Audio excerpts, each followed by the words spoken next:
Following our discussion on insulin measurement and its role in understanding insulin dynamics, we now move to another important group of specialized biomarkers, diabetes-related autoantibodies.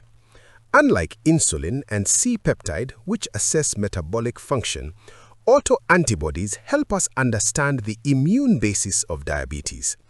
These markers are particularly important in identifying autoimmune destruction of pancreatic beta cells, which is characteristic of type 1 diabetes.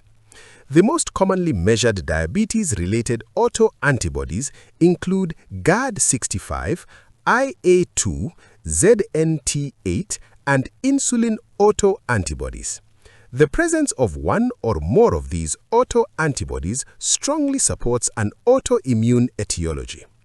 You might ask, why are autoantibodies important if glucose tests already confirm diabetes? The key reason is classification.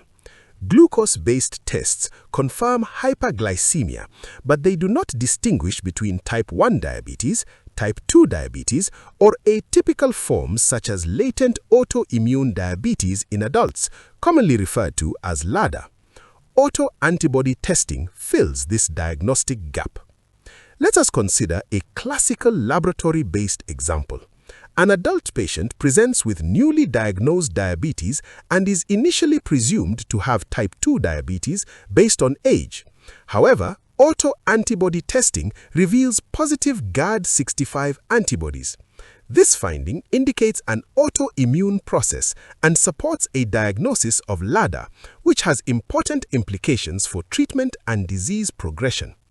An important interactive question here is, should autoantibody testing be done in all patients with diabetes? The answer is no.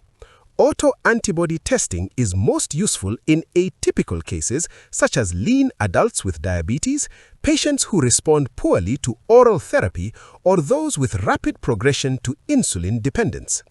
In summary, diabetes-related autoantibodies provide valuable insight into the underlying cause of diabetes, helping clinicians select appropriate management strategies and anticipate disease progression.